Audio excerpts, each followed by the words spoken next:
রাস্তার পাশে দাঁড়িয়ে বন্ধুদের সাথে আড্ডা দিতেছি আর চা খাচ্ছি। কিরে, তোদের খবর কি?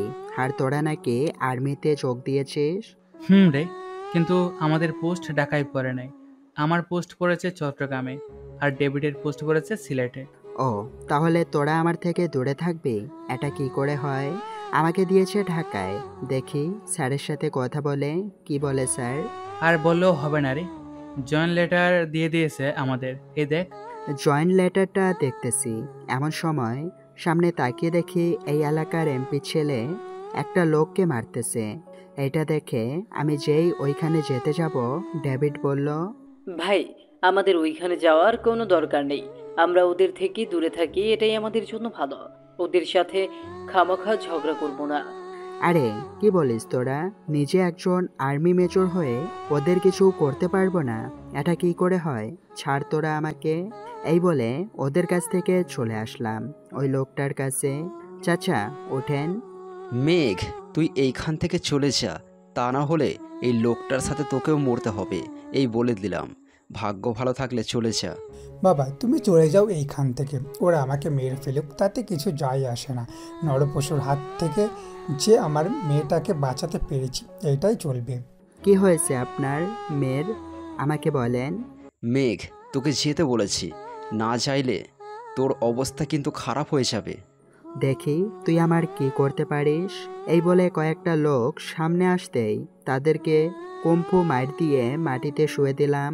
কি রে বল, তোদের লোকদের আসতে দেখি, তোদের গায়ে কত শক্তি আছে। তুই বড় বিজনেসম্যানের ছেলে, তাই তোকে কিছু করলাম না।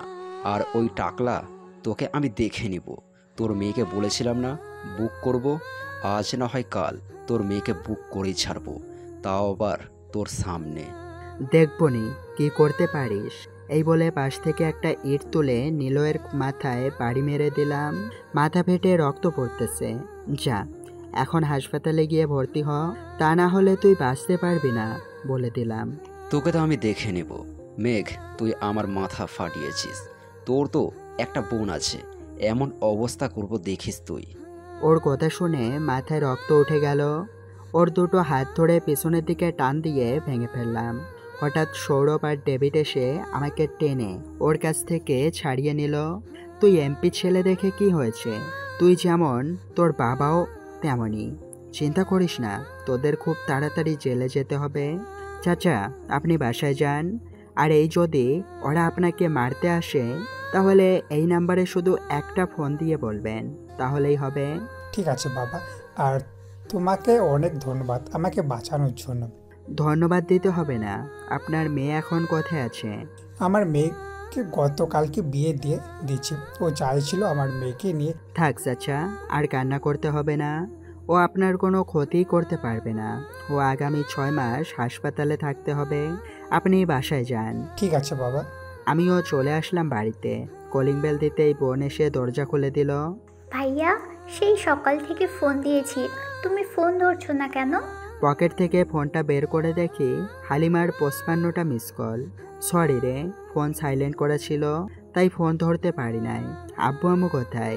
আব্বু আম্মু তো অফিসে গেছে, কি জানি কাজ পড়েছে, তাই তোমাকে বলেছি যাওয়ার জন্য। আচ্ছা, আমি যাইতেছি। তুই আমার জন্য খাবার রেডি কর, ফ্রেশ হয়ে আসতেছি। ঠিক আছে, যাও, আমি খাবার পাচ্ছি তোমার জন্য। চলে আসলাম আমার রুমে। ফ্রেশ হয়ে চলে আসলাম নিচে। নিচে এসে দেখি হালিমা খাবার বেড়ে বসে আছে। কিরে, তুই খাবার খাইছিস? না, খাইনি, তুমি খাও, আমি পরে খেয়ে নেবনি। আয়, আমি খাইয়ে দেই। হালিমা ছোটবেলা থেকেই সবার হাতে খেয়ে অভ্যাস হয়ে গেছে, এখন সে হাতে খেতে পারে না। এভাবে তোমরা আমাকে কতদিন খাইয়ে দিবা? আমার যখন বিয়ে হয়ে যাবে, তখন কি ওদের বাসায় গিয়ে খাইয়ে দিয়ে আসবা নাকি? তুই যদি বলিস তাহলে তাই করব, কারণ আমার তো আর 10টা না 5টা না, একটা মাত্র বোন, আর সেটা হচ্ছিস তুই। হয়েছে হয়েছে, এখন খাইয়ে দাও। আর তুমি নিজেও খেয়ে অফিসে যাও, চাকরি তো করোই না, শুধু আব্বার টাকাগুলো বসে বসে খাচ্ছ। মনে মনে। তুই যদি জানতি আমি কি কাজ করি, তাহলে বলতি না কখনোই এই কথা। খাবই তো, আব্বুর টাকাই তো খাচ্ছি, আর কারোর টাকা তো খাচ্ছি না। হুম দেখ তো কে এসেছে, কলিং বেল বাজাচ্ছে কে। তুমি খাও, আমি দেখে আসতেছি কে এসেছে। ঠিক আছে যা। হালিমা চলে গেল। আমি খাবার খেতে লাগলাম। প্রায় 5 মিনিট পর হালিমা আর একটা বোরকা পরা মেয়ে আসলো। কিরে, উনি কে? ও ও আমার বান্ধবী, আজকে বলেছিলাম আসতে, তাই এসেছে। ও, ওনাকে বল বসতে। তুই খাবার খেয়ে এরপর যা, আমার দেরি হয়ে যাচ্ছে। হালিমাকে খাবার খাইয়ে চলে আসলাম আব্বুর অফিসে। লিফট দিয়ে চলে আসলাম 5 তলায়। ঘুরে ঘুরে দেখে যাচ্ছি কাজ কেমন চলতেছে। বাহ, সবাই দেখি মন দিয়ে কাজ করতেছে। দেরি না করে সোজা আব্বুর কেবিনে চলে আসলাম। আব্বু, আসতে পারি? মেঘ আয়। তা তুই সকালে না বলে বের হয়ে গেলি আর এখন মাত্র এসেছিস? সরি আব্বু, আসলে ফোনটা সাইলেন্ট ছিল, তাই বুঝতে পারি নাই যে হালিমা এতগুলো ফোন দিয়েছে। তা আম্মুকে দেখতে পাচ্ছি না যে। তোর আম্মু তোর ফুপির বাসায় চলে গেছে। বস এইখানে, কিছু কাজ দেই, এইগুলো করে দিয়ে যা। আব্বু কয়েকটা ফাইল ধরিয়ে দিয়ে বাইরে চলে গেল। 1 ঘন্টার ভিতর কাজগুলো শেষ করে ফেললাম। কিছুক্ষণ পর আব্বু আসলো। কিরে, কাজ শেষ নাকি? আব্বু, কাজ শেষ। আর কোনো কাজ থাকলে বলো, করে দিয়ে যাই। কাল থেকে 3 দিন আমি বাসায় থাকবো না। আচ্ছা, একটা কথা বলতো, তুই হুটহাট করে কোথায় চলে যাস, আবার ফোনও বন্ধ করে রাখিস? একটা কাজ করি, ওইখানে ফোন নিয়ে গেলে নেটওয়ার্ক থাকে না, তাই ফোন বন্ধ থাকে। আম্মুকে কি তুমি নিয়ে আসবে না, নাকি আমি যাওয়ার সময় নিয়ে চলে যাব? তুই যাওয়ার সময় নিয়ে যাস, আমার কিছু কাজ আছে, আমি সময় পাবো না ওইখানে যাওয়ার। আর গেলেই তো আমাকে ছেড়ে দেবে না, বলবে থেকে যাওয়ার জন্য। ঠিক আছে, তাহলে কাজ করো, আমি গেলাম। এই বলে চলে আসলাম নিচে। গাড়িটা নিয়ে চলে আসলাম ফুপিদের বাসায়। কলিং বেল দিতেই ফুপি এসে দরজা খুলে দিল। আমি বললাম, ফুপি কেমন আছো? আলহামদুলিল্লাহ ভালো আছি। মেঘ, তুমি কেমন আছো? আমিও আলহামদুলিল্লাহ ভালো আছি। তা আম্মু কি চলে গেছে, নাকি এইখানে আছে? এইখানেই আছে, ভিতরে আসো। হুম, এই বলে ভিতরে চলে গেলাম। ভিতরে গিয়ে দেখি আম্মু বসে আছে, আর একটা বোরকা পরা মেয়ে বসে আছে, দেখতে হালিমার বান্ধবীর মতো। এই, আপনি আমাদের বাসায় গিয়েছিলেন তাই না? গিয়েছিলাম, তাতে কি হয়েছে? হুম। না, এমনি জিজ্ঞাসা করলাম আর কি। আম্মু, তুমি কি এইখানে থাকবে নাকি চলে যাবে? না, চলে যাব, তোর আব্বু আসে নাই। না, আব্বু অফিসের কাজ করতেছে, রাতে বাসায় ফিরবে বলেছে। চলো আমার সাথে। একটু বস, তোর ফুপির সাথেই কিছু কথা আছে, বলেই চলে যাব। সেই সকালে এসেছো, এখনো কথা আছে তোমাদের? বাহ, তোমরাই বেডি মানুষ বলতে গেলে। আমরাই বেডি মানুষ। আফরিন মেঘকে নিয়ে তোমার ঘরে যাও। না, আমি যাব না। আর ওনাকে দেখে মনে হচ্ছে উনি মাদ্রাসায় পড়ে। উনি কি করে আমার সাথে যাবে? তার সে ভালো আমি এইখানেই বসে থাকি। তোমরা কথা বলা শেষ করো। মেঘ, এ নাও, তোমার জন্য শরবত নিয়ে এসেছি। ধন্যবাদ ফুপি। এই বলে শরবতটা খেয়ে নিলাম। শরবত খেয়ে চলে আসলাম ছাদে, কারণ ওদের সাথে বসে থাকতে বোরিং লাগছিল। ছাদে এসে দেখি ফুল গাছের চারা, 2টা ফুলও আছে। যেই একটা ফুল ছিঁড়তে যাব, এমন সময় পিছন থেকে কে যেন বলে উঠল, ফুলটা ছিঁড়বেন না, ফুল সব সময় গাছেই সুন্দর থাকে, কারো হাতে নয়। পিছনে ঘুরে দেখি ফুপির মেয়ে দাঁড়িয়ে আছে। ওনার কথায় আর ফুলটা ছিঁড়লাম না। ফুপির কবুতর আর বাজিগার পাখিগুলো দেখতে লাগলাম। কিছুক্ষণ পর ফুপির মেয়ে এসে বলল, আপনাকে ডাকতেছে, বলছে নিচে যাওয়ার জন্য। ঠিক আছে, আপনি যান, আমি আসতেছি। মেয়েটা চলে গেল। আমি আর কিছুক্ষণ ছাদে থেকে চলে আসলাম নিচে। নিচে এসে দেখি আম্মু আর ফুপি বসে আছে। আম্মু, তোমাদের কি এখনো কথা শেষ হয় নাই? হয়েছে, চল এখন যাই রে রিয়া, আবার আসবো নে অন্যদিন। যাও, আর এই নাও, এটা নিয়ে যাও। আম্মুর হাতে একটা ব্যাগ ধরিয়ে দিয়ে বলল কথাটা। আমি চলে আসলাম গাড়িতে। কিছুক্ষণ পর আম্মু আসলো, সাথে ফুপির মেয়েটাও। গাড়িতে এসে বসতেই আম্মু বলল, যা এখন। উনিও যাবে নাকি আমাদের সাথে? গেলে কি সমস্যা নাকি? না, সমস্যা হবে কেন? এই বলে গাড়িটা স্টার্ট দিয়ে চলে আসলাম বাসায়। কলিং বেল দিতেই হালিমা এসে দরজা খুলে দিল। আম্মু আর মেয়েটা ভিতরে চলে গেল। গাড়িটা গ্যারেজে রেখে ঢুকতেই তো আমি অবাক, কারণ এইখানে 2টা বোরকা পরা মেয়ে বসে আছে। হালিমা, তোর বান্ধবী কোনটা? দুইটাই আমার বান্ধবী। কেন, তোমার কি সমস্যা হচ্ছে নাকি ওরা সাথে? না, আমার সমস্যা হবে কেন? আমার ব্যাগটা গুছিয়ে রাখিস তো, রাতে আমি চলে যাব। আর মনে করে ব্যাগটা গুছিয়ে রাখিস কিন্তু। ঠিক আছে, রাখবনি। এই বলে চলে আসলাম ক্যাম্পে। এসে দেখি আমাদের স্যার চলে এসেছে, মানে হলো আর্মির প্রধান এসেছে। আসসালামু আলাইকুম স্যার। ওয়ালাইকুম সালাম। মেঘ, তুমি তো জানোই আমি কেন আসি। কোনো কারণ ছাড়াই আমি এইখানে আসি না, এটা তুমি ভালো করেই জানো। জি স্যার জানি। তা বলেন মিশনটা কোথায় হবে? পদ্মা সেতুর নিচে হবে মিশনটা, পানির নিচে হবে। এখন আমি কিছু জানি না, তুমি একলা মিশনটা কমপ্লিট করবে, কারণ তুমি আগামীতে এই দেশের সেনাপ্রধান হবে। জি স্যার, আমি আজকে রাতেই চলে যাব। আর একটা কথা ছিল, সৌরভ আর ইমতিয়াজকে এইখানে রেখে দিলে ভালো হয়। না মেঘ, উপর থেকে অর্ডার এসেছে, আমি ওদেরকে এইখানে রাখতে পারবো না, কারণ এইখানে তুমি একাই যথেষ্ট। তোমার উপর ভরসা আছে আমার। স্যার, এখন কি আমি বাসায় যেতে পারি না, নাকি আরও কোনো কাজ আছে? না, আর কোনো কাজ নেই, তোমার উপর ভরসা রইল। আশা করি মিশন কমপ্লিট করে আসবে। জি স্যার। এই বলে চলে আসলাম বাইরে। বাইকটা নিয়ে চলে আসলাম শুনশান নির্জন একটা জায়গায়। চারদিকে শুধু জঙ্গল আর জঙ্গল। বাইকটা লুকিয়ে রেখে চলে আসলাম জঙ্গলের ভেতরে। এসে দেখি আমার লোকজন কাজ করতেছে। আমি যেতেই সবাই উঠে দাঁড়ালো। এই সবাই এইদিকে আর সবাই এসেছে। সবাই শোনো, আজকে রাতে সবাই পদ্মা সেতুর ওইখানে চলে যাবে। ওইখানে একটা মিশন আছে। মিশনটা হবে পানির নিচে। সবাই সব কিছু ব্যবস্থা করে চলে আইসো, আমাকে যাতে আর ফোন না দিতে হয়। ভাই, আপনাকে আর ফোন দিতে হবে না, আমরা আজকে রাতে চলে যাব। আপনি কি এখন চলে যাবেন নাকি? আমি এখন চলে যাব। এইখানে থাকাটা জরুরি না। এইখানে থাকলে যে কেউ আমাকে ট্যাগ করে চলে আসতে পারবে এইখানে। ঠিক আছে ভাই, চলেন আপনাকে দিয়ে আসি মেন রোড পর্যন্ত। না, আমাকে নিয়ে আসতে হবে না। তোরা তোদের কাজ কর, আমি একাই চলে যেতে পারবো। ঠিক আছে ভাই, তাহলে যান। আমি চলে আসলাম মেন রাস্তায়। হঠাৎ কিছু লোকেদের দেখে লুকিয়ে পড়লাম। দেখতে লাগলাম ওরা কি করতেছে এইখানে। ওদের দেখে বোঝা যাচ্ছে এইখানে কিছু না কিছু হবে। ওরা দূরে থাকায় কিছুই শুনতে পাচ্ছি না। 10 মিনিট পর ওরা চলে গেল। আমিও বাইকটা নিয়ে চলে আসলাম বাড়িতে। দেখতে দেখতে রাত হয়ে আসলো। খাওয়া দাওয়া করে বসে আছি, এমন সময় আব্বু এসে বলল, মেঘ, তুই কি এখন চলে যাবি নাকি? আব্বু, আমি এখনই চলে যাব। 3 দিন পর আসবো বাসায়। আর যদি কোনো কাজ থাকে আমাকে ইমেল করে পাঠিয়ে দিও, আমি কাজ করে পাঠিয়ে দেবনি তোমাকে। ঠিক আছে, আর এই নে 40,000 টাকা এইখানে আছে, তোর কিছু লাগলে কিনে নিস। না আব্বু, আমার কিছু লাগবে না, যখন লাগবে তখন বলবো নি তোমাকে। ঠিক আছে বলিস। ভাইয়া, এই নাও তোমার ব্যাগ, সব কিছু রেডি করে দিয়েছি।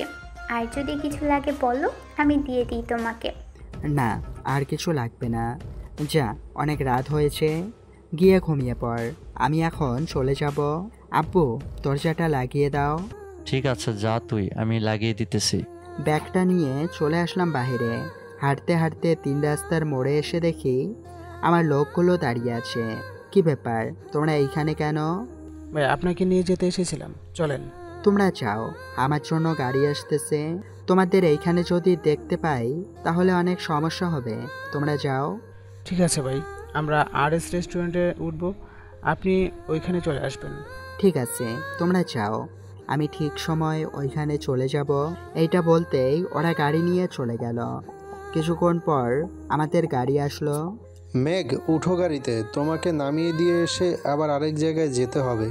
আমাকে বলে দিলেই তো হতো, আমি না হয় বাস দিয়ে চলে যেতাম, এত কষ্ট করে আসতে হতো না। তোমাকে বলে দিলেও আমার আসতে হতো, কারণ এইটা তোমার স্যারের আদেশ। ও আচ্ছা, দুজন কথা বলতেছি আর ড্রাইভ করতেছে সজীব ভাই। দেখতে দেখতে প্রায় 2 ঘন্টা চলে গেল। আর কতক্ষণ লাগবে ওইখানে যেতে?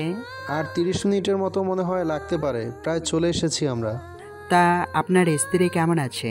শুনেছিলাম তো প্রেগনেন্ট, ডাক্তার দেখাইছেন নাকি? আর আমার একটা ছেলে হয়েছে, আলহামদুলিল্লাহ। আলহামদুলিল্লাহ, খুব ভালো। আমাকে তো মিষ্টি খাওয়ার নাই, বাকি সবাইকে মিষ্টি খাওয়াইছেন। তুমি তো ক্যাম্পে থাকোই না, কিভাবে খাওয়াবো বলো? আচ্ছা, তুমি এই মিশনটা কমপ্লিট করো, যতটা মিষ্টি খাইতে চাইবে ততটাই খাওয়াবো। ঠিক আছে। এইসব কথা বলতে বলতে চলে আসলাম হোটেলের সামনে। এইখানেই নামিয়ে দেন আমাকে।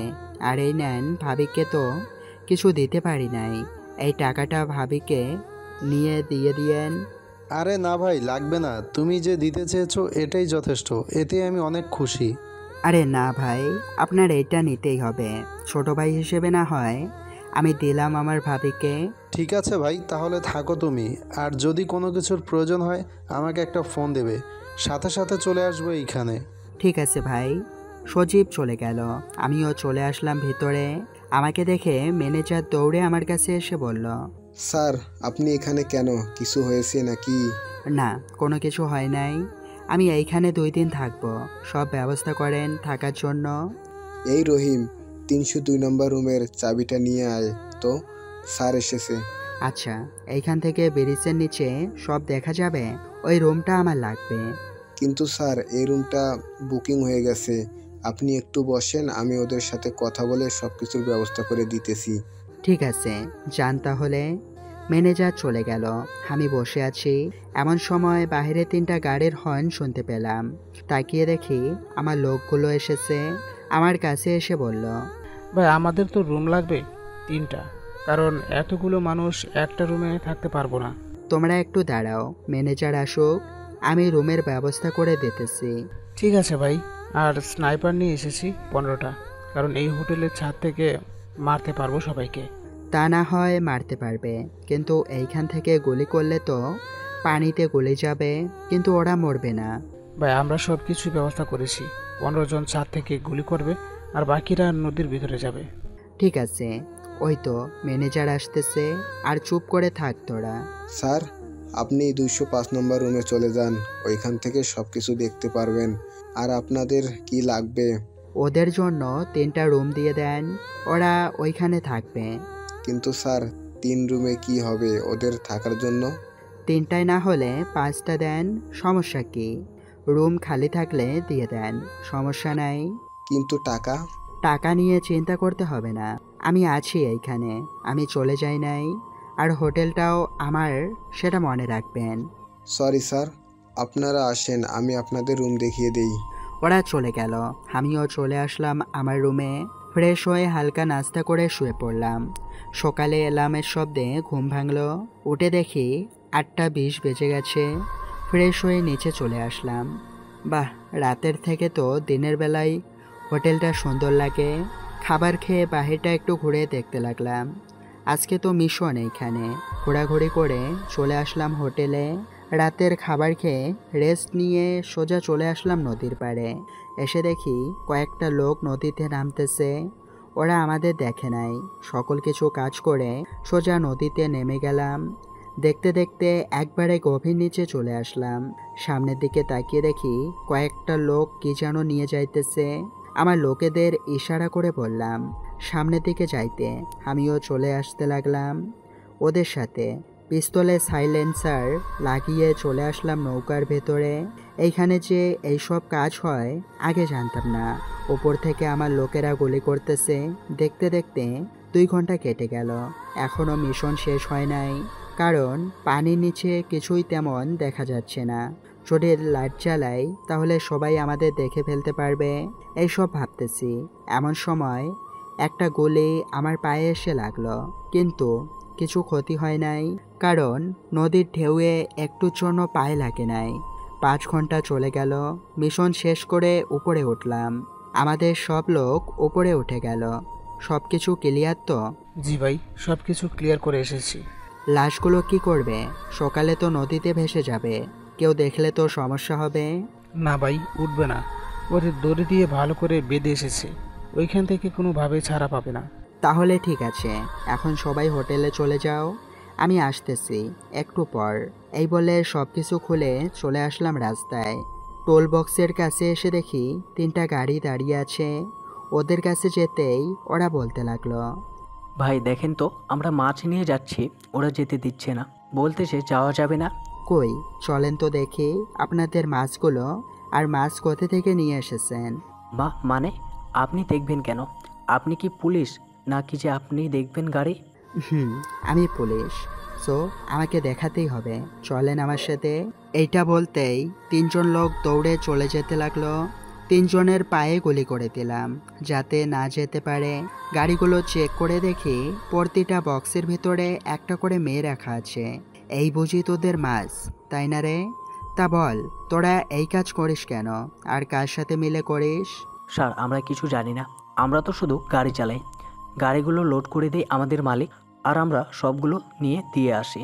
ও আচ্ছা, এইগুলো এখন কোথায় নিয়ে যাচ্ছিস ওইটা বল। আর তোদের মালিককে ফোন দে, আমি যা বলবো তাই বলবি, ঠিক আছে? ঠিক আছে স্যার। এই বলে গাড়ির লোকটা তার মালিককে ফোন দিল। কিছুক্ষণ রিং হতেই গাড়ির মালিক ফোন ধরল। কিরে এখন ফোন দিয়েছিস কেন? তোদের না বলেছি পদ্মা সেতু পার হয়ে আমাকে ফোন দিবি? এখন কোথায় তোরা আছিস? স্যার আমাদের গাড়িতে আগুন লেগে গিয়েছে, সব মাল পুড়ে গিয়েছে, পাড়া সেতু পার হতে পারি নাই। এখন কি করব স্যার? কি বলতেছিস এসব? তুই জানিস এইখানে কত কোটি টাকার জিনিস আছে? এখন কোথায় আছিস বল, আমি আসতেছি। টোল বক্সে টোল দিয়ে একটু সামনে আসতে আগুন লেগে গেছে, এখনও কেউ জানে না, পানি দিয়ে আগুন নিভিয়েছি, আপনি তাড়াতাড়ি আসেন। আমি আসতেছি, 1 ঘন্টা লাগবে আসতে, তুই এখানে থাকতে। এই বলে লোকটা ফোন কেটে দিল। প্রায় 1 ঘন্টা পার হয়ে গেছে, এখনো আসতেছে না। কিরে তোদের মালিক কোথায়, এখনো আসতেছে না কেন? ওই তো স্যার আমাদের মালিকের গাড়ি দেখা যাচ্ছে, সাথে পুলিশের গাড়িও আছে। ও আচ্ছা, আসতে দে, বাকিটা আমি দেখতেছি। গাড়ির মালিক গাড়ির কাছে এসে বলল, কিরে গাড়ি কই পুড়ে গেছে? গাড়ি তো ঠিকই আছে, ঠিকই দেখা যাচ্ছে, তুই আমার সাথে মিথ্যা কথা বললি কেন? স্যার আমাকে বলেছে, তাই আমি বলেছি মিথ্যা কথা, এতে আমার কোনো দোষ নেই। ওই যে লোকটা বসে আছে, তিনি আমাকে বলেছে এইগুলো বলার জন্য। কে রে তুই? আমার গাড়ি আটকে রেখেছিস কেন? কে তুই? তোর বাপ। এই বলে কোমর থেকে পিস্তলটা নিয়ে তার 2 পায়ে গুলি করে দিলাম। কিরে এখন কেমন লাগে, মেয়ে পাচার করতেছিস তাই না? এই বলে তার 2 হাতে গুলি করলাম। 6টা গুলির শব্দ শুনে পুলিশ আসলো আমাদের কাছে। এই তুমি কে, আর তুমি ওনাকে গুলি করছো কেন? হাবিলদার, এই লোকটাকে গ্রেফতার করো। শুনেন মিস্টার আজাদ সাহেব, আমাকে হয়তো এখনো চেনেন নাই, 5 মিনিট সময় দেন, আমি আপনার ব্যবস্থা করতেছি। আপনিও এই মেয়ে পাচারকারীর সাথে জড়িত আছেন। এই বলে পকেট থেকে ফোনটা বের করে আমাদের স্যারকে ফোন দিলাম। Hello sir. মেঘ বলো, এত রাতে ফোন দিয়েছো যে? স্যার পদ্মা সেতু দিয়ে নারী পাচার করতেছে এই থানার ওসি আজাদ সাহেব। আর তোর নাম জানো কি? শরীফ। গাড়ির মালিকের নাম শরীফ। এখন ওদের কি করব বলেন? ওদের মেরে ফেলো, বাকিটা আমি দেখে নিব, তোমাকে চিন্তা করতে হবে না বাকিটা নিয়ে। ঠিক আছে স্যার। এইটা বলে ফোনটা কেটে দিলাম। পিস্তলটা ওসির দিকে তাক করতেই ওসি ভয় পেয়ে বলতে লাগলো, এই তুমি কে আর আমাকে মারছো? এইটার ফল খুব খারাপ হবে এই বলে দিলাম। আমি কিন্তু এই থানার ওসি। তুই ওসি হোস বা প্রধানমন্ত্রী হোস, তাতে আমার কোনো যায় আসে না। ওপর থেকে অর্ডার এসেছে তোকে মারার, তাই তোকে মেরে ফেলবো। তোর শেষ ইচ্ছা কি এটা বল। তুই কিনা আমাকে মারবি? আচ্ছা দেখি তোর কত শক্তি, তুই আমাকে মারিস। দেখবি আমার কত শক্তি। এই বলে সোজা ওসির কপাল বরাবর গুলি করে দিলাম। ওসি উল্টো পড়ে গেল। এটা দেখে তার সাথে যে লোকগুলো এসেছে তারা যেই পালিয়ে যেতে যাবে তাদের জন্য বললাম, ওসিকে নিয়ে যা, আর বলবি মিশনে গিয়ে মরে এসেছে। আর যদি এর থেকে একটা কথা বেশি বলিস তাহলে তোদেরও এমন অবস্থা হবে, এই বলে দিলাম। ওরা ওসিকে নিয়ে চলে গেল। নিচে শরীফ বসে কাতরাচ্ছে। কিরে এখন কেমন লাগে, দেশদ্রোহী? এই বলে ওর কপালে গুলি করে দিলাম। এই তোমরা 3জন এদিকে আসো, ওনাকে নিয়ে পানিতে ফেলে দাও, ভেসে ভেসে চলে যাক। ঠিক আছে ভাই, কিন্তু আমাদের মারিয়েন না, আমাদের পরিবারের পেট চালানোর জন্য আমরা গাড়ি চালাই। জানি। ওনাকে ফেলে দিয়ে আমার কাছে আসো, এরপর বলতেছি কি করতে হবে। এইটা বলতেই লোক 3টা তাদের স্যারকে পানিতে ফেলে দিল। সেতুর উপর থেকে কিছুক্ষণ পর ওরা আসলো। এই নাও, এইখানে 50 লক্ষ টাকা আছে, এই টাকা দিয়ে 3জন ভালো একটা ব্যবসা শুরু করতে পারবে। এই টাকাগুলো নিয়ে যাও, আর 3টা ট্রাকও নিয়ে যাও। কিন্তু স্যার গাড়িতে যে মেয়েগুলো আছে তাদের কি করব? ওদের এইখানে নামাতে থাকো, আমি আরও কিছু লোক আনতেছি ওদের নামাতে। এই বলে ফোন দিলাম আমাদের লোককে। ভাই আপনি কোথায় আছেন? সকাল তো প্রায় হয়ে এসেছে। তোমরা সবাই এখনই টোল বক্সের ওইখানে চলে আসো, কাজ আছে এইখানে। ঠিক আছে ভাই, আমরা এখন আসছি। এই বলে ফোনটা কেটে দিলাম। ফোনটা কাটার কিছুক্ষণ পর ওরা আসলো, ওদের কাজ বুঝিয়ে দিলাম। ছোট্ট একটা ছড়ি নিয়ে বক্সগুলো কাটতে লাগলাম। দেখতে দেখতে সকাল হয়ে গেল। কিছুক্ষণের মধ্যে অনেক লোকজন জড়ো হয়ে গেল আমাদের এইখানে। এই আপনারা সবাই চলে যান এইখান থেকে, এইখানে কেউ আসবেন না, এই বলে দিলাম। ভাই আমরা এখন কি করব বলেন? তোমরা ওইখানে একটা কল আছে, ওইখান থেকে পানি এনে সকল মেয়েদের জ্ঞান ফেরাও। বাকিটা আমি বলতেছি ওরা উঠলে। ঠিক আছে ভাই। ওরা ওদের কাজ করতে লাগলো। ফোনটা বের করে ফোন দিলাম কাছের একটা হাসপাতালে। কয়েকজন ডাক্তার এসেছে, ওদের চেক আপ করে ইঞ্জেকশন দিয়ে দিল যাতে ওদের হুঁশটা তাড়াতাড়ি ফিরে আসে। আমাদের কাজ শেষ, এখন কি আমরা চলে যেতে পারবো নাকি আরও কাজ আছে আমাদের? না, আপাতত কোনো কাজ নেই। আর হ্যাঁ, আপনারা হসপিটালে যান, আমি আপনাদের পেমেন্ট পাঠিয়ে দেব। ঠিক আছে। ওরা চলে গেল। মেয়েগুলোর জ্ঞান ফিরতে ফিরতে প্রায় 10 মিনিট লাগলো। সবাইকে ওনারা পৌঁছে দিয়ে আসবে, ঠিক আছে? ঠিক আছে ভাইয়া, আর আপনাকে অনেক অনেক ধন্যবাদ আমাকে বাঁচানোর জন্য। তোমরা তো কিছুই খাও নাই মনে হয়। এই তোরা সামনের একটা বাজার থেকে ওদের জন্য খাবার কিনে নিস। এই নে, এইখানে 1 লক্ষ টাকা আছে। ঠিক আছে ভাই। ভাই আর এইখানে কি কোনো কাজ আছে নাকি? না, এইখানে কোনো কাজ নেই। তোরা সোজা ডেরায় চলে যাস, এইখানে যা আছে সব কিছু আমি নিয়ে যাবনি। ঠিক আছে ভাই, আপনি হোটেলে চলে যান, আমরা গেলাম এখন। ওরা চলে গেল, আমিও চলে আসলাম হোটেলে। কিছুক্ষণ রেস্ট নিয়ে নিলাম। জায়গাটা অনেক সুন্দর লাগতেছে, আজকের দিনটা থেকেই যাই এইসব ভাবছিলাম। আমার সময় ফোনটা বেজে উঠলো, তাকে দেখি বোন ফোন দিয়েছে। ভাইয়া তুমি কোথায় আছো এখন? কাজে আছি। কেন, কিছু কি হয়েছে নাকি? না তেমন কিছু না, আপুর উপর হামলা হয়েছে আজকে, তাই ফোন দিয়েছি তোমাকে। কাজ শেষ হলে তাড়াতাড়ি চলে আসো। ঠিক আছে, আসতেছি আমি আজকেই, এই বলে ফোনটা কেটে দিলাম। সব কিছু গুছিয়ে চলে আসলাম বাইরে।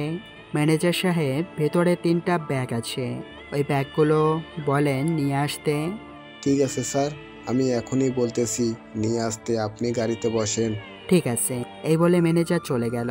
আমি চলে আসলাম গাড়িতে। কিছুক্ষণ বসে থাকার পর ম্যানেজার আর 3 জন লোক আসলো। স্যার পিছনে রেখে দিয়েছি, এখন আপনি যেতে পারেন। ঠিক আছে, আজকে গেলাম, আবার আসবো সামনের মাসে। আর এই মাসের পেমেন্টের হিসাবটা আমাকে পাঠিয়ে দিয়েন। ঠিক আছে স্যার, আমি পাঠিয়ে দিব আজকেই হিসাব করে। ম্যানেজারের সাথে কথা বলে চলে আসলাম বাসায়। কলিং বেল দিতেই আম্মু এসে দরজা খুলে দিল। কিরে তুই এত তাড়াতাড়ি চলে আসলি যে? আব্বুর উপর নাকি হামলা হয়েছে, তাই চলে এসেছি। আব্বু কোথায় আছে এখন? তোর আব্বু তো রুমে আছে, যা গিয়ে দেখ। ঠিক আছে আম্মু। ব্যাগগুলো আমার রুমে রেখে আব্বুর কাছে চলে আসলাম। এসে দেখি আব্বু শুয়ে আছে। আব্বু, এখন কেমন লাগতেছে তোমার? আমি তো ভালোই আছি, কিন্তু তোর না 3 দিন পর আসার কথা ছিল, আজকে চলে আসলি যে?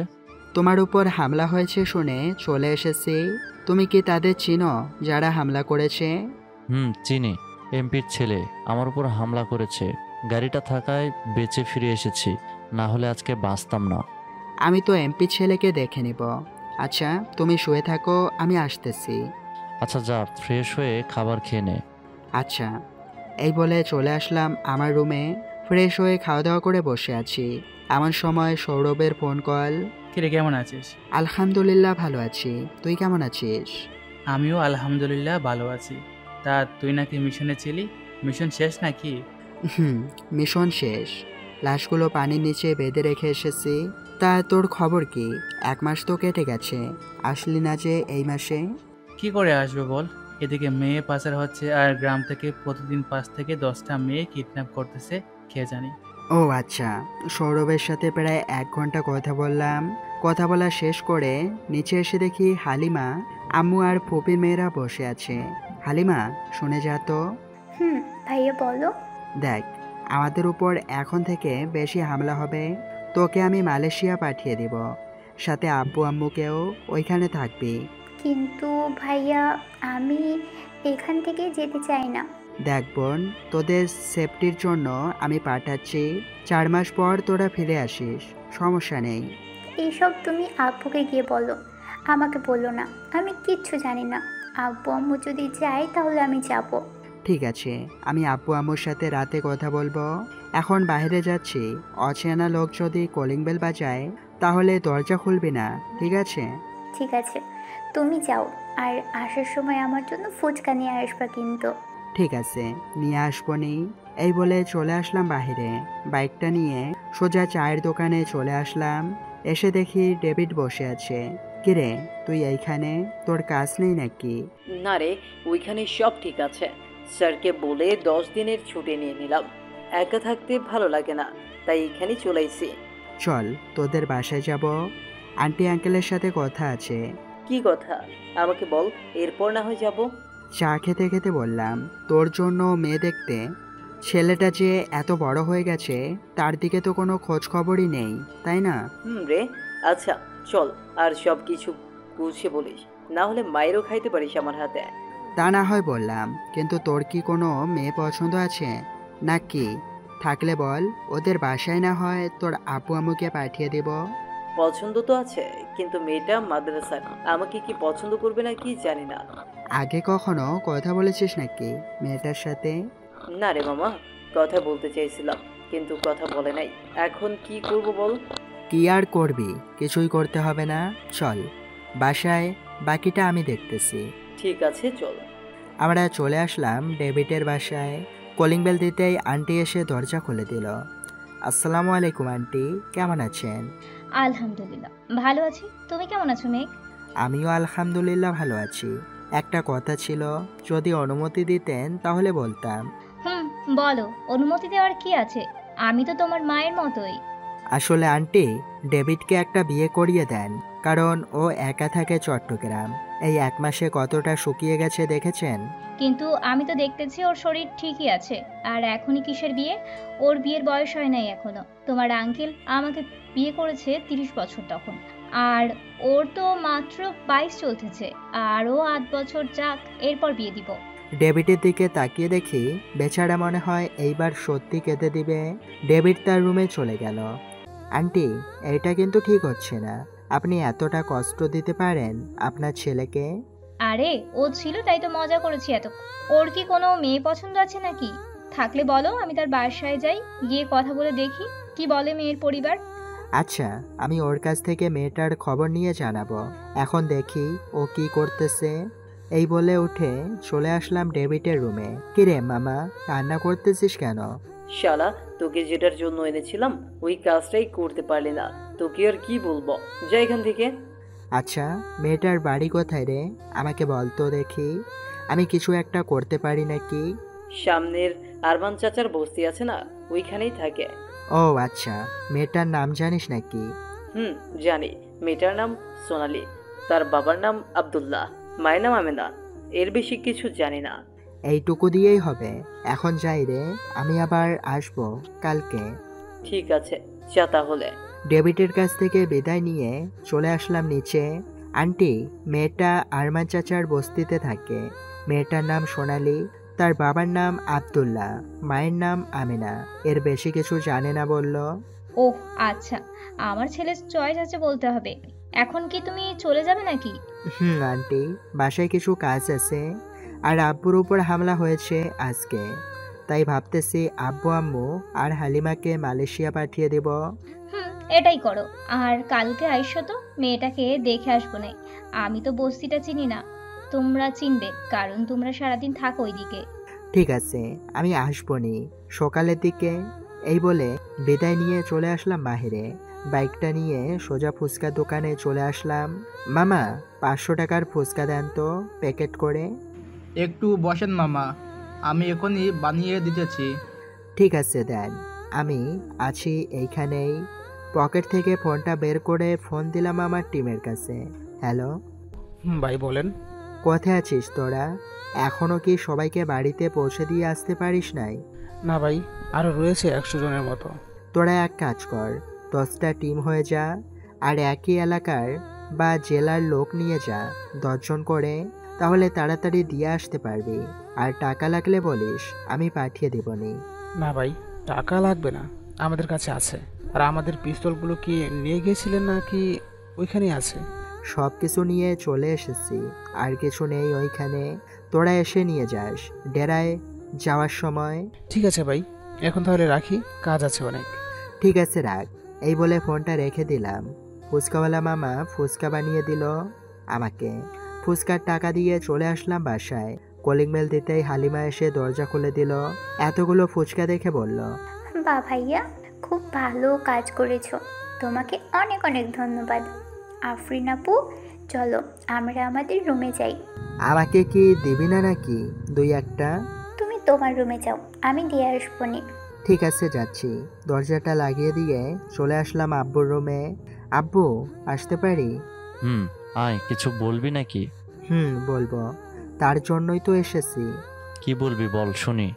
আব্বু আম্মু, তোমাদের 4 মাসের জন্য মালয়েশিয়া চলে যেতে হবে। এইখানে অনেক বিপদ আছে। মালয়েশিয়া যদি চলে যায় তাহলে অফিস দেখবে কে? আর তুই এইখানে কি করবি? আমি এইখানে অফিসে দেখব। আমার থেকে তোমাদের সেফটিটা বেশি, তাই আমি তোমাদের সব কিছু রেডি করে রেখেছি। কালকে রাতে তোমাদের ফ্লাইট। ঠিক আছে, তুই যা বলবি তাই হবে, কিন্তু তুই তোর দিকে খেয়াল রাখিস, ঠিক আছে? ঠিক আছে। আব্বু আম্মুর সাথে কথা বলে চলে আসলাম আমার রুমে। কিছুক্ষণ পর হালিমা এসে ফুচকা দিয়ে চলে গেল। আচ্ছা, মেয়েরা এত ফুচকা খেতে পারে? কি দিয়ে যে ফুচকাগুলো বানায় আল্লাহই ভালো জানে। সব আপুরা কমেন্ট করে জানিয়ে দিয়ে যাবেন যে ফুচকাতে এমন কি আছে যে আপনারা এত বেশি পছন্দ করেন। ভাইয়া, আসতে পারি? আই, কিছু বলবি নাকি? কালকে তো চলেই যাব, তাই না? আমার কিছু পোশাক লাগবে। রাতের দিকে আমার সাথে শপিং মলে যাইতে পারবা? কোন শপিং মল থেকে শপিং করবি বল? এই শপিং মল থেকে শপিং করব না। এই নে, এইখানে দেখে নে, যা যা লাগবে সবগুলো অর্ডার করে দে, রাতে চলে আসবে। ঠিক আছে ভাইয়া, আমি সব কিছু অর্ডার করে দিচ্ছি। এই বলে আমার ফোনটা দিয়ে দিলাম তার কাছে। সব কিছু অর্ডার দিয়ে দিল। রাতে খাবার খেয়ে বসে আছি, এমন সময় কলিং বেল বেজে উঠল। আমি গিয়ে দরজা খুলে দিলাম। দেখি শপিং মল থেকে লোক এসেছে।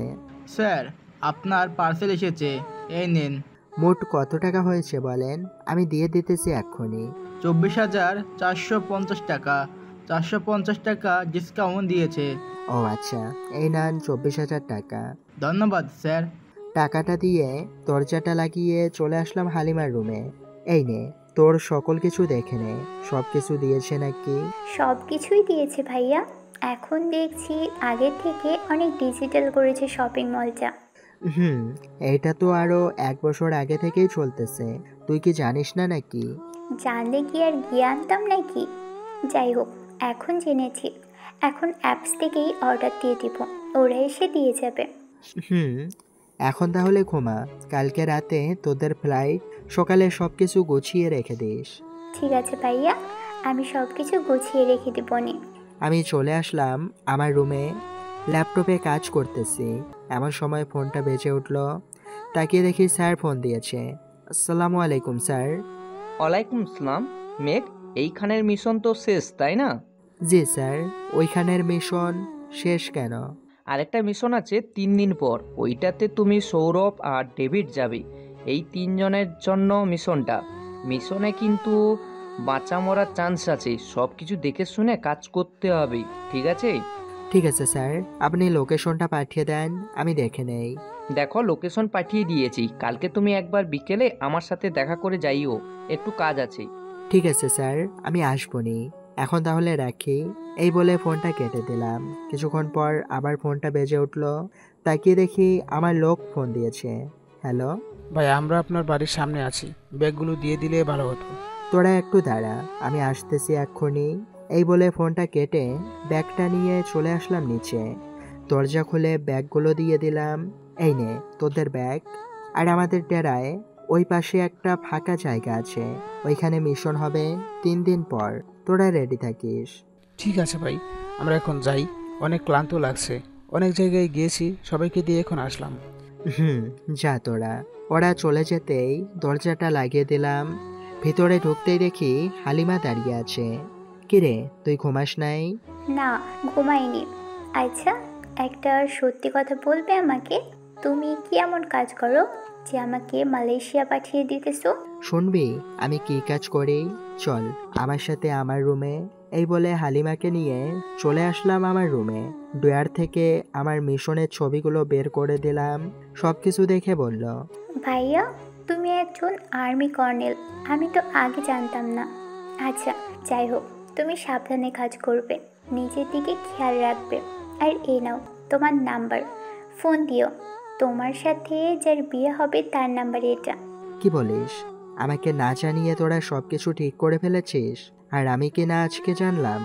না ভাইয়া, এখনো বিয়ে ঠিক করে নাই, কিন্তু আফরিন আপুর সাথে যে তোমার বিয়ে হবে এটা আমি শিওর। কারণ আম্মু আফরিন আপুকে অনেক পছন্দ করে, আর ফপিকে বলে রেখেছে যে আফরিন আপুকে তোমার বউ বানিয়ে আনবে। ও আচ্ছা, এখন বুঝলাম। যা তুই গিয়ে ঘুমিয়ে পড়, অনেক রাত হয়েছে, কালকে আবার উঠতে হবে। যাই আমি, আর তুমিও ঘুমিয়ে পড়ো, রাত হয়েছে অনেক। ঠিক আছে। দরজা লাগিয়ে দিয়ে শুয়ে পড়লাম। পকেট থেকে ফোন নাম্বারটা বের করে ফোন দিলাম। কিছুক্ষণ রিং হতেই ফোনটা রিসিভ করলো। আসসালামু আলাইকুম। ওয়ালাইকুম আসসালাম, কেমন আছেন? আলহামদুলিল্লাহ ভালো আছি, আপনি কেমন আছেন? আমিও আলহামদুলিল্লাহ ভালো আছি। তা এত রাত জেগে কি করেন? রাত তো প্রায় 2টা বাজতে চললো। ঘুম আসছিল না, তাই একটু কোরআন শরীফ পড়ছিলাম। একটুর পর তাহাজ্জুদের নামাজ পড়ে শুয়ে পড়ব। ও আচ্ছা। আফরিনের সাথে কথা বলতে বলতে কখন যে 3টা বেজে গেছে খেয়াল নেই। আচ্ছা, এখন আপনি নামাজ পড়েন, আমি তাহলে ঘুমাই।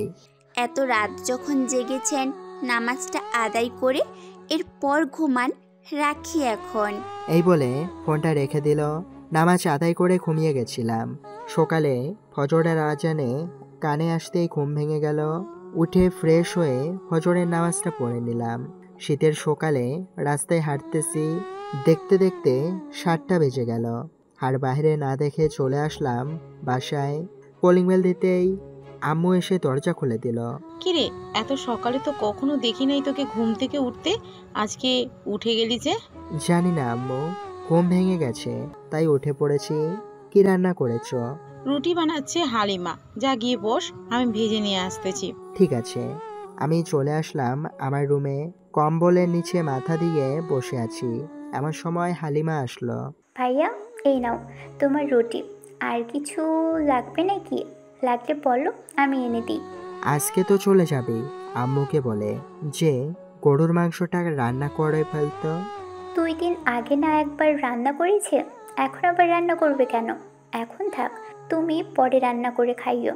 আমি রান্না করতে পারবো, কিন্তু তুই গিয়ে আম্মুকে বল আম্মু রান্না করবে না, তোর রান্না করতে হবে না। ঠিক আছে, যাচ্ছি যাচ্ছি। এই বলে হালিমা চলে গেল। ফোনটা বের করে সৌরভ আর ডেভিডকে ফোন দিলাম। হ্যালো, তোরা কোথায় আছিস রে? এখনই চলে আয় আমাদের বাসায়। ঠিক আছে, আসতেছি, কিন্তু এত সকালে কেন? তুই আয়, এরপর বলবো। এত সকালে কেন? এই বলে ফোনটা কেটে দিলাম। রুটিটা খেয়ে চলে আসলাম। কিছুক্ষণ পর কলিং বেলটা বেজে উঠল। দরজা খুলতেই দেখি সৌরভ আর ডেভিড চলে এসেছে। আলহামদুলিল্লাহ। আন্টি কেমন আছেন? ওয়ালাইকুম সালাম। আলহামদুলিল্লাহ ভালো আছি, তোমরা কেমন আছো বাবা? আমিও আলহামদুলিল্লাহ ভালো আছি। তা কি রান্না করতেছেন? গরুর মাংস রান্না করেছি, আজকে কিন্তু খেয়েই যেতে হবে, ওই দিন খেতে পারো নাই। ঠিক আছে, আজকে আমরা খেয়ে যাব, কথা দিলাম। চল মেঘা, তোর রুমে যাই, এইখানে শীত লাগছে। শালা, বাজে 10টা, এখনো তো শীত লাগতেছে, চল। এই বলে চলে আসলাম আমার রুমে। শোন, স্যার বলেছে 3 দিন পর বড় একটা মিশন আছে। ওই মিশনটা আমাদের 3 জনকে কমপ্লিট করতে হবে, যে করেই হোক। আরে চিন্তা করিস না, আমরা কমপ্লিট করে ফেলবো। তা বল ডেভিড, তোর কি খবর? শুনেছি তোর জন্য নাকি মেয়ে দেখছে। রে, আর বলিস না, যাকে পছন্দ করেছিলাম তাকেই পেলাম না। এই জীবন আর রাখতে মন চায় না রে। শালা, ওই মেয়ের সাথেই তোর বিয়ে ঠিক করেছে। আন্টিকে ফোন দিয়েছিলাম, উনি বিকালে নাকি ওই মেয়ের বাসায় গিয়ে সকল কথা বলে এসেছে। এখন শুধু তোদের বিয়ে দেওয়ার পালা। কি বলতেছিস এসব? সত্যি বলতেছিস তো? সত্যি বলতেছি। যদি মিথ্যে হয় তাহলে চল তোর বউয়ের বাড়ি থেকে ঘুরে আসি, তখন না হয় জিজ্ঞাসা করে নিস। আর জিজ্ঞেস করতে হবে না, তুই যখন বলেছিস। ধন্যবাদ দোস্ত তোকে, তুই আমার কি বড় উপকারটা করেছিস বলে বোঝাতে পারবো না। কই কি উপকার করলাম তোর? যাক, উপকার যখন করেছি একটা ট্রিট তো পাবো, তাই না? তা বল, কবে ট্রিট দিবি? বিকেলে দিব ট্রিট। ঠিক আছে। আমরা বসে গল্প করতেছি, এমন সময় হালিমা আসলো চা নিয়ে। ভাইয়া আসবো নাকি? আয়। এই নাও তোমাদের চা, আমও পাঠিয়ে দিয়েছে। আচ্ছা যা, তুই রান্না শেষ করে ডাক দিস আমাদের। ঠিক আছে, ডাক দিবনি। আর আব্বু বলেছে আমাকে একটু যাইতে আব্বুর রুমে। তুই যা, আমি যাইতেছি আব্বুর রুমে, দেখি আব্বু কি বলে। এই বলে চলে আসলাম আব্বুর রুমে। আব্বু আমাকে ডেকেছেন নাকি? ডেকেছি। এই নে, এই দুইটা চাবি রাখ। আমার কেবিনে ঢুকতে চাইলে এই দুইটা চাবি একসাথে দিলেই খুলে যাবে। আমার কেবিনের সব লক এই দুইটা চাবির। ঠিক আছে আব্বু, আর কিছু করতে হবে না? না, আর কিছু করতে হবে না। আপাতত কোনো কাজ নেই, অফিসের সব কাজ কমপ্লিট করে রেখেছি আমি। যদি কাজ থাকে ম্যানেজার আছে, ওনাকে বলে দিবনে, উনি সব কিছু তোকে দিয়ে দিবে। ঠিক আছে আব্বু, আমি চলে আসলাম আমার রুমে। গল্প করতে করতে কখন যে দুপুর হয়ে গেছে খেয়াল নেই। আমরা চলে আসলাম নিচে এসে দেখি মাত্র রান্না শেষ হলো। খাবার টেবিলে বসে পড়লাম। হালিমা, আমাদের খাবার দিয়ে দে, খুব ক্ষুধা লাগছে।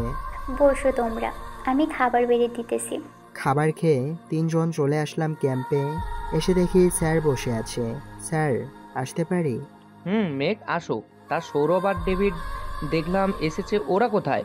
ওরা ওইদিকে গেছে বাকিদের সাথে কথা বলতে। তা বলেন কি করতে হবে এখন? এই মিশনটা কমপ্লিট করতে পারলে প্রধানমন্ত্রী তোমাকে নিজে এসে তোমাকে মেডেল পরিয়ে দিয়ে যাবে, আর তুমি আমার জায়গায় বসতে পারবে তখন। কিন্তু স্যার, আমি চাই আপনি যতদিন বেঁচে থাকেন ততদিন এই চেয়ারটা আপনার থাকুক। আমি চাই না এখানে বসতে। মেঘ, এটা বললেই তো আর হয় না, কারণ আমারও বয়স হয়ে গেছে, চাকরি থেকে রিটার্নও নিতে হবে, আর না নিলেও এমনিতেই চাকরি চলে যাবে। ও আচ্ছা, ঠিক আছে স্যার, তাহলে আমি যাই এখন। বাসায় একটু কাজ আছে, কালকে আবার আসবো, আপনার সাথে কথা আছে। ঠিক আছে, যাও তাহলে। আমি চলে আসলাম বাসায়। কলিং বেল দিতে আম্মু এসে দরজা খুলে দিল। সব কিছু রেডি করে রেখেছে। বিকাল 5টায় চলে আসলাম বিমানবন্দরে। 4টায় ফ্লাইট। সকল কিছু কমপ্লিট করে আম্মু আব্বু আর হালিমাকে বিমানে উঠিয়ে দিয়ে আসলাম। 8টায় বিমান ছাড়লো। সোজা চলে আসলাম ডেরায়। সকল প্ল্যান করতে লাগলাম, কিভাবে কি করতে হবে, কোথায় কাকে রাখতে হবে, এইসব প্ল্যান করতেছি। এমন সময় ফোনটা বেজে উঠলো। কিরে, এই সময় ফোন দিলি যে? তুই কোথায় আছিস এখন? স্যার আমাদের 3জনকে বলেছে এখনই ক্যাম্পে যেতে। বিকালে না দেখা করে আসলাম, এখন আবার যাইতে বললো কেন? এটা তো জানি না কেন যাইতে বলেছে। তুই চল, আমরা যাইতেছি। আচ্ছা, তোরা যা, আমি আসতেছি একটু পর। এই বলে ফোনটা কেটে দিলাম। তোমরা থাকো, আমি আসতেছি। 12টার দিকে সকল কিছু ব্যবস্থা করব এসে। ঠিক আছে ভাই, তাহলে আপনি যান। আমি চলে আসলাম বাহিরে। বাইকটা নিয়ে সোজা ক্যাম্পে চলে আসলাম। এসে দেখি সৌরভ আর ডেভিড দাঁড়িয়ে আছে। কিরে, বাইরে দাঁড়িয়ে আছিস কেন? ভেতরে চল। তোর জন্য দাঁড়িয়েছিলাম, চল এখন। আমরা চলে আসলাম ভেতরে। স্যার, আসতে পারি? মেঘ, আসো। আমরা 3জন ভেতরে চলে আসলাম। স্যার, এত জরুরি ডেকেছেন কেন? কোনো দরকার আছে নাকি?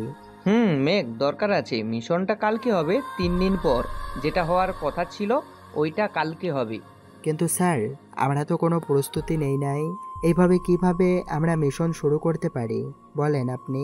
আমি কিছু জানি না মেঘ, উপর থেকে আদেশ এসেছে, তাই তোমাদের জরুরি তলব করেছি। এখন তোমরা জানো কি করবে, আমি কিছুই বুঝতে পারবো না। ঠিক আছে স্যার, আমরা তাহলে যাই এখন।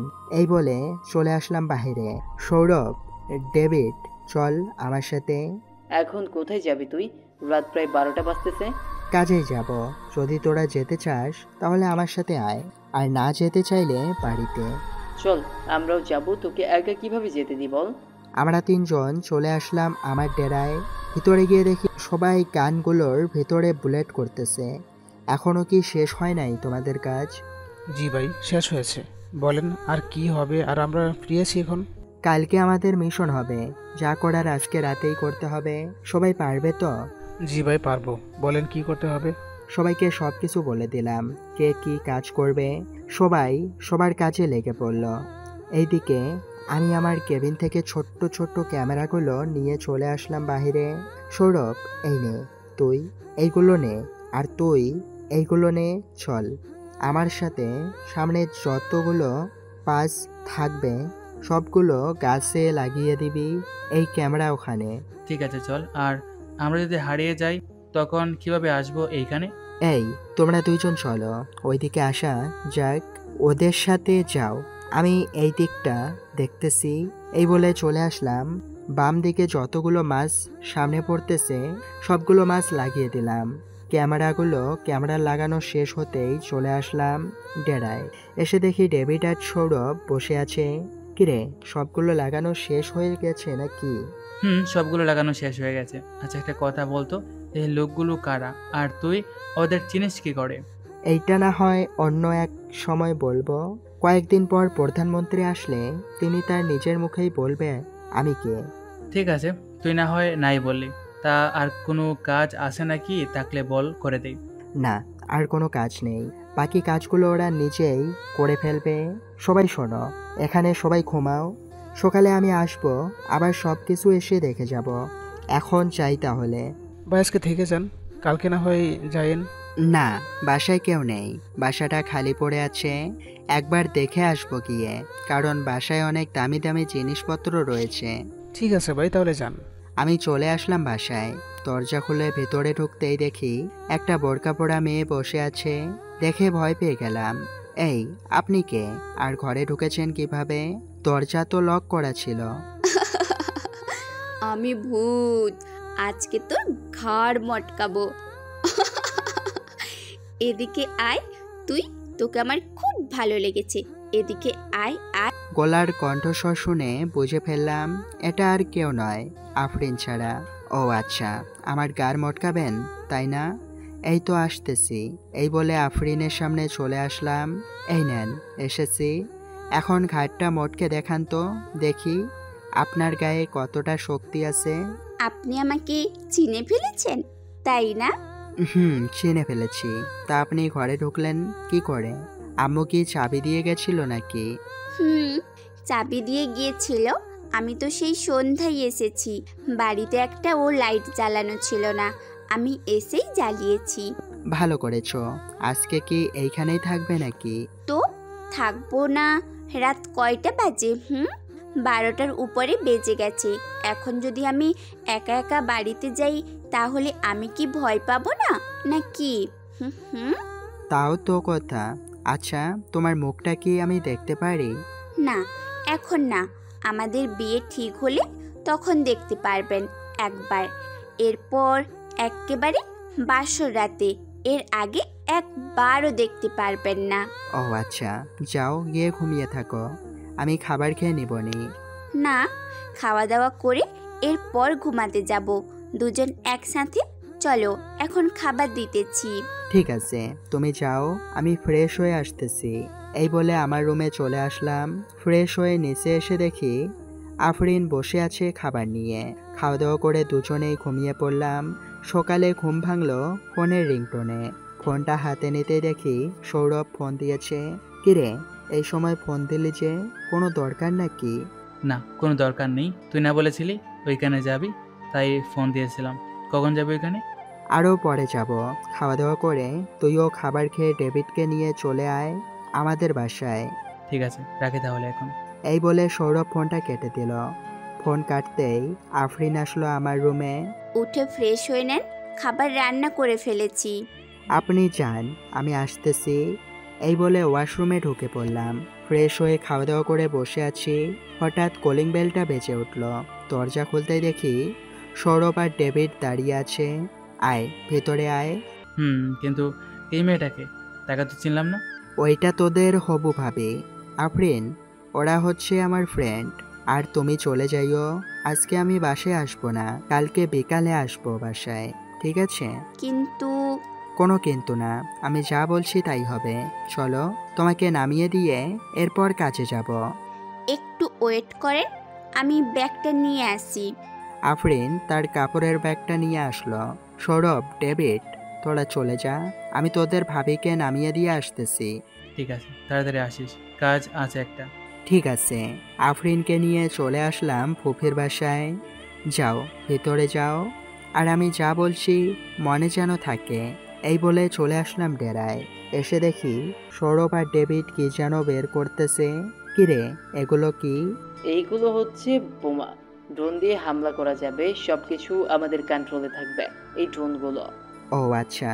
দেখতে দেখতে রাত হয়ে আসলো, সবাই সবার জায়গায় চলে গেল। আমিও চলে আসলাম আমার জায়গায়।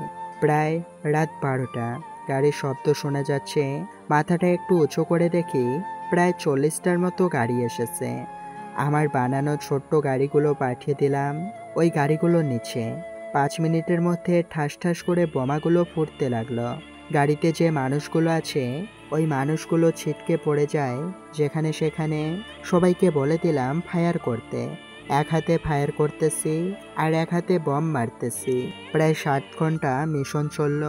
ফজরের আজান দিতেই যেই ওরা চলে যেতে যাবে, আমরা সবাই ওদেরকে মেরে ফেললাম আর ওদের লিডারকে নিয়ে চলে আসলাম ডেরায়। এই কুত্তার বাচ্চাটাকে বেঁধে রাখে। সবাই ফ্রেশ হয়ে খাবার খেয়ে নাও। ঠিক আছে ভাই, এই তোমরা এই বেটাকে ধরো, আমি ভিতর থেকে দইটা নিয়ে আসতেছি। শাওন চলে গেল। আমি, সৌরভ, ডেভিড বসে আছি। মামা, আমাদের থেকে তো তোর লোকগুলোই বেশি জনকে মেরেছে, আমি তো 4টাকে মেরেছি। কিরে, মিশনটা কেমন লাগলো? দেখতে হবে না কার লোক এইগুলো? যাই হোক, চল বাজার থেকে খাবার নিয়ে আসি। এই, তোমরা কেউ রান্না বসাইও না, আমি খাবার নিয়ে আসতেছি সবার জন্য। ভাই, খাবার আনতে হবে না, আপনি বসেন, কিছুক্ষণ পরে রান্না হয়ে যাবে, রান্না বসিয়ে দিয়েছি। ও আচ্ছা। কিছুক্ষণ রেস্ট নিয়ে চলে আসলাম আমার কেবিনে। এমন সময় ফোনটা বেজে উঠল। পকেট থেকে ফোনটা বের করে দেখি হালিমা ফোন দিয়েছে। কিরে, কেমন আছিস? আলহামদুলিল্লাহ ভালো আছি ভাইয়া, তুমি কেমন আছো? আমিও আলহামদুলিল্লাহ ভালো আছি। আপু আম্মু কোথায়? আর ঠিক মতো পৌঁছে গেছিস তো? ভাইয়া পৌঁছে গেছি। আর এই বাড়িটা কি তোমার নাকি? বাড়ির দারোয়ান তোমার অনেক প্রশংসা করেছে। বাড়িটা আমারই। আচ্ছা, এখন রাখি, রাতে ফোন দিবনি। আচ্ছা ভাইয়া। আমি চলে আসলাম বাইরে, খাওয়া দাওয়া করে বসে আছি। এমন সময় সৌরভ এসে বলল, কিরে, এটা কি করবি? এইটাকে কি এইখানেই থাকবে নাকি? এইখানেই থাকবে। ওর সাইজ রাতে করব। আর তোরা সবাই ঘুমিয়ে নে, কাজ অনেক করেছিস। সৌরভ, ডেভিড, চল তোদের বাড়িতে নামিয়ে দিয়ে আসি। ঠিক আছে, চল। সৌরভ আর ডেভিডকে তার বাসায় নামিয়ে দিয়ে চলে আসলাম আমার বাসায়। দরজা খুলে সোজা আমার রুমে চলে আসলাম। শরীরটা খুব ক্লান্ত লাগতেছে, তাই বিছানায় শুয়ে পড়লাম। কখন যে ঘুমিয়ে গেছি খেয়াল নেই। ঘুম ভাঙলো বিকালে কলিং বেলের শব্দে। উঠে চলে আসলাম নিচে। দরজা খুলতেই দেখি আফরিন দাঁড়িয়ে আছে। কি ব্যাপার, তুমি এইখানে এখন? নিজেই বলে এখন আমাকে বলতেছে এখন আসছি কেন? ও, আমি বলেছিলাম বুঝি। আচ্ছা, ভিতরে আসো। আফরিন ভিতরে আসতেই আমি চলে আসলাম আমার রুমে। ফ্রেশ হয়ে নিচে এসে দেখি আফরিন রান্না বসিয়ে দিয়েছে।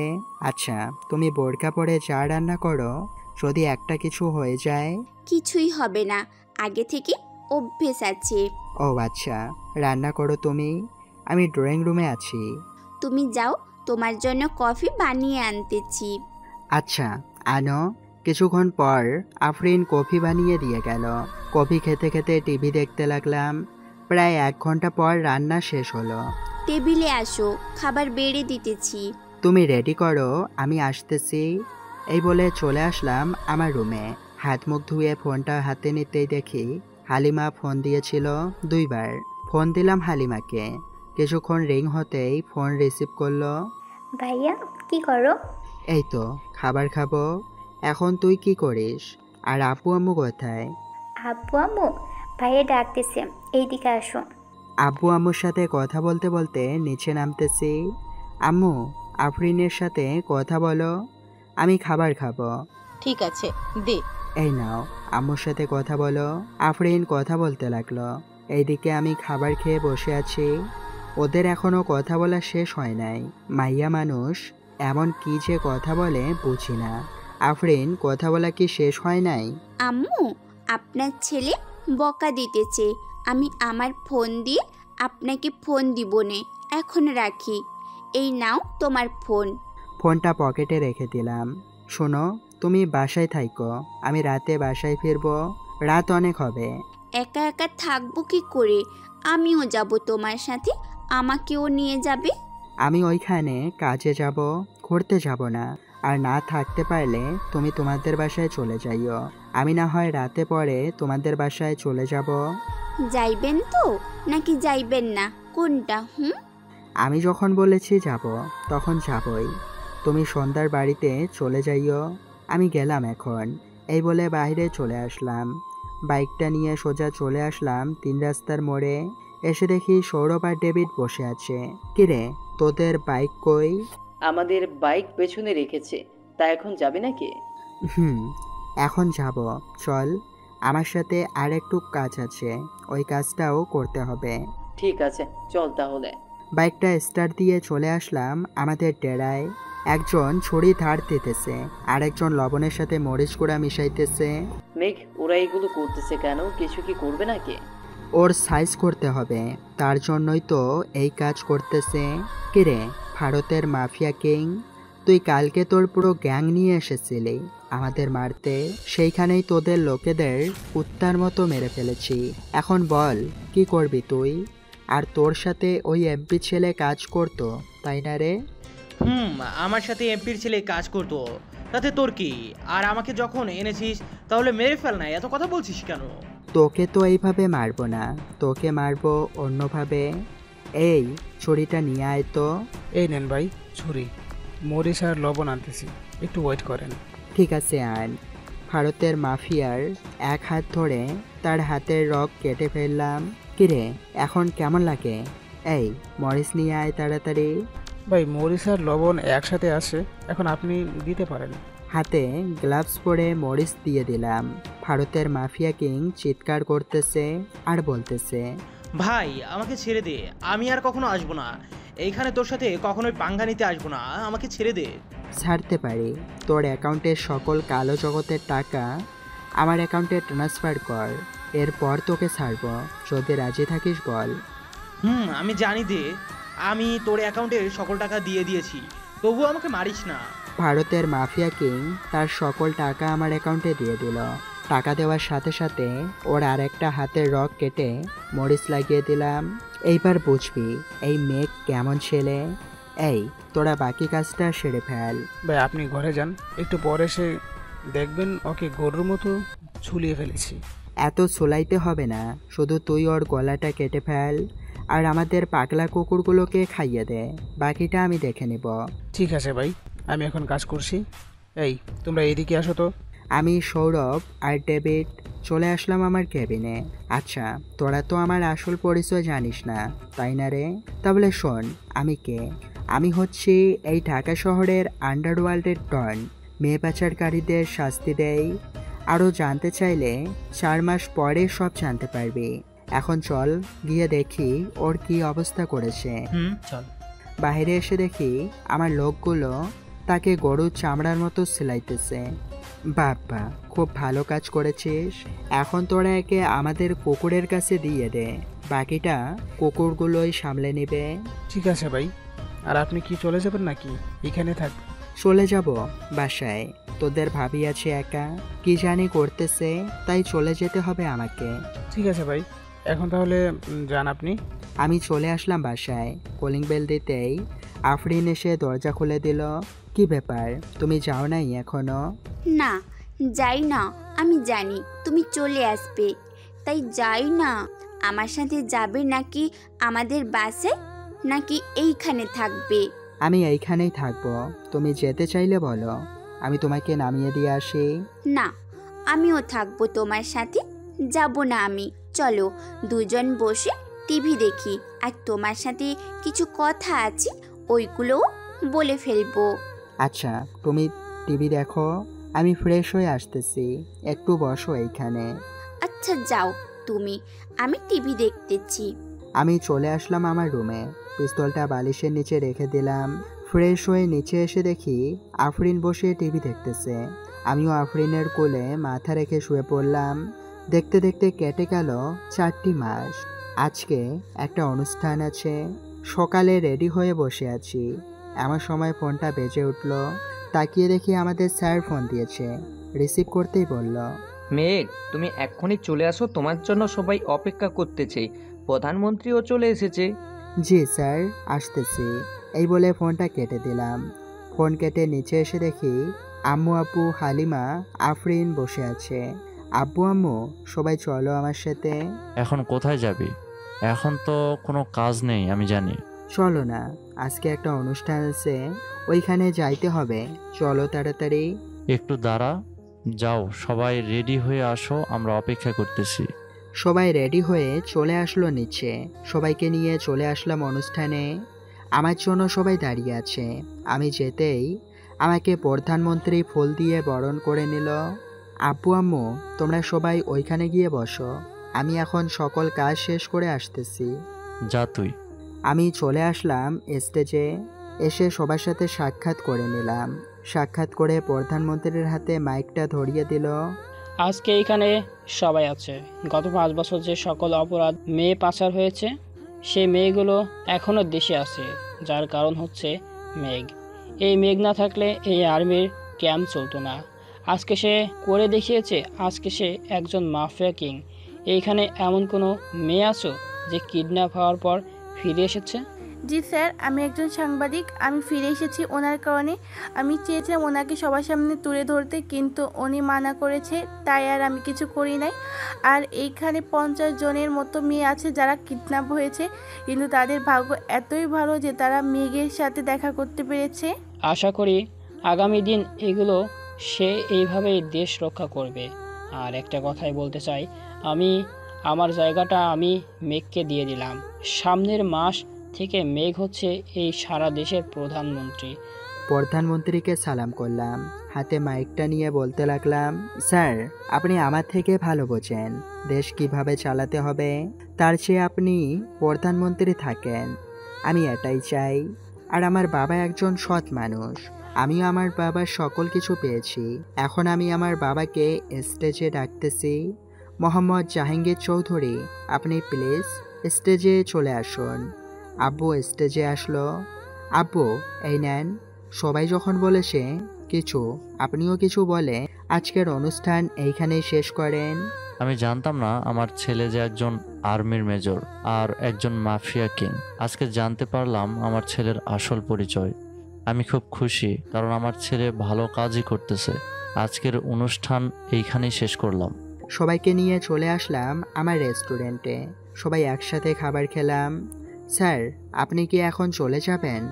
মেঘ, আমি এখন চলে যাব। আর বিয়ে করলে আমাদের জানালেও না। স্যার, পারিবারিকভাবে বিয়ে হয়েছে, তেমন অনুষ্ঠান করা হয় নাই, তাই কাউকে জানাতে পারি নাই। চলেন আপনাকে বাড়িতে দিয়ে আসি। না, আমাকে দিয়ে আসতে হবে না, আমি চলে যেতে পারবো। আর এই নাও, এটা আমার ছোট্ট উপহার দিলাম তোমাদের বিয়ের উপলক্ষে। এইসবের কি দরকার ছিল? আরে রাখো, তোমাকে এটা দিলাম না, এটা আমার বোনকে দিলাম, তোমার বউকে। এই নিন ভাবি। স্যার, আপনি আমার থেকে অনেক বড়, আর আমার বউকে ভাবি বলে রাখতেছেন। মেঘ, বন্ধুদের কোনো বয়স হয় না, তুমি তা ভালো করেই জানো। আমি তোমার একজন ভালো বন্ধু। বন্ধুর বউ মানে ভাবি, তাই না ভাবি? জি ভাইয়া। আচ্ছা মেঘ, আমি যাই এখন। প্রধানমন্ত্রী চলে গেল, আমিও চলে আসলাম বাসায়। ফ্রেশ হয়ে সবার সাথে গল্প করতে লাগলাম। গল্প করতে করতে কখন যে রাত 2টা বেজে গেছে খেয়াল নেই। সবাই এখন ঘুমিয়ে পড়ো, রাত তো অনেক হয়েছে। ভাইয়া, তোমরাও যাও, গিয়ে ঘুমিয়ে থাকো। আমি চলে আসলাম আমার রুমে। কিছুক্ষণ পর আফরিন আসলো। কি ব্যাপার, তুমি দেরি করে আসলে কেন? তো আসবো না?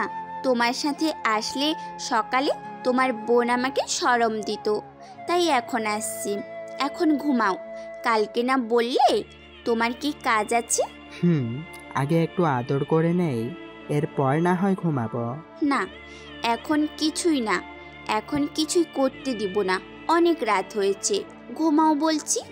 আফরিনের কোনো কথাই শুনলাম না। আস্তে আস্তে তার ঠোঁট জোড়া আমার দখল করে নিলাম।